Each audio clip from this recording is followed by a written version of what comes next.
Think back to where you bought your favorite pair of jeans. When buying them, did it at all occur to you who made them? Have you ever bothered to check where a company gets its clothing products from? Does it even matter? What are the consequences of the support we give to certain clothing companies?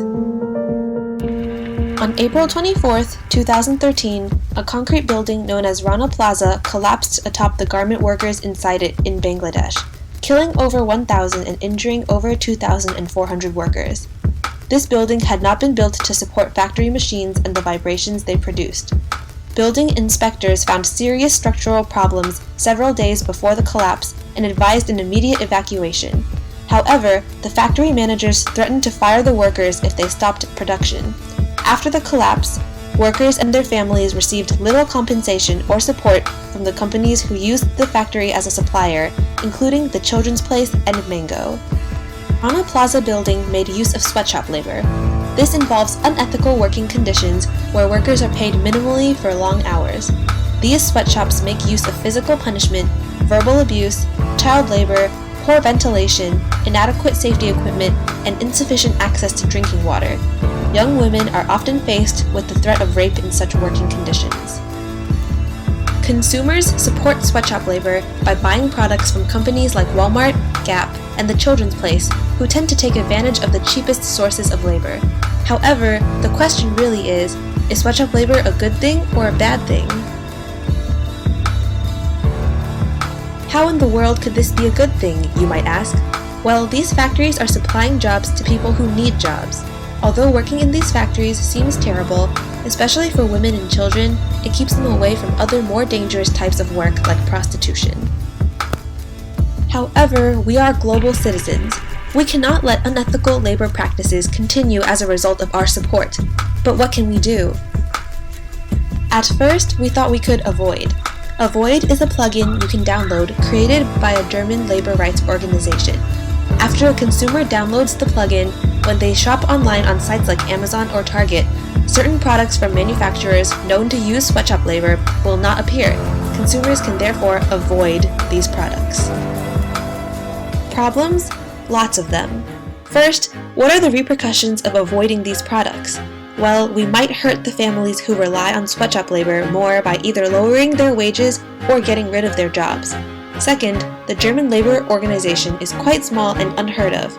The reliability of the list of products they had compiled became questionable, and so did the safety of using a plugin created by them.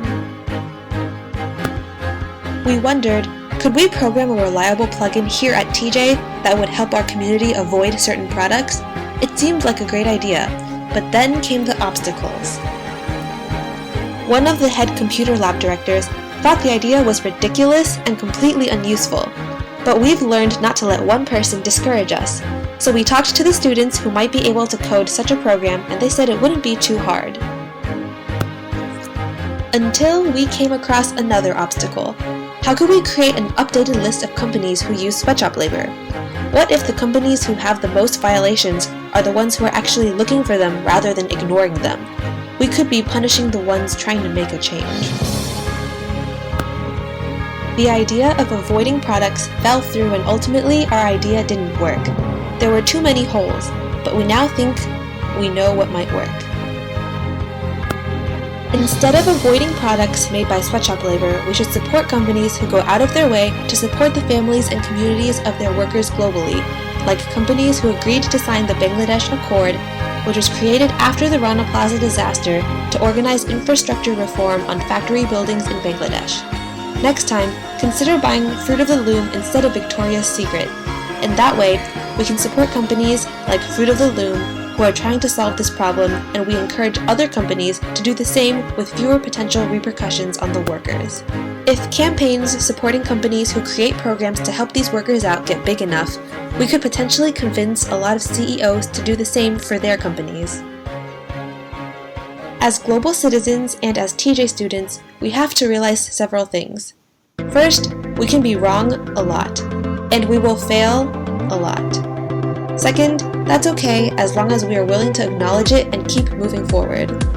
Third, this may shock you, but Google does not have all the information to solve this problem. Sometimes, some of the most eye-opening facts come from experts you actually have to reach out to. These experts can actually give you a lot more information than Google can in a lot less time. Fourth, just be aware. What we do has consequences. We really can change the world or destroy it. So, start with a pair of jeans. Make sure you are giving your support, or your money, to a company who deserves it. For a list of stores to start off with, check out our Facebook group, Sweatshop Labor Solutions. Let's support a solution, not avoid the problem.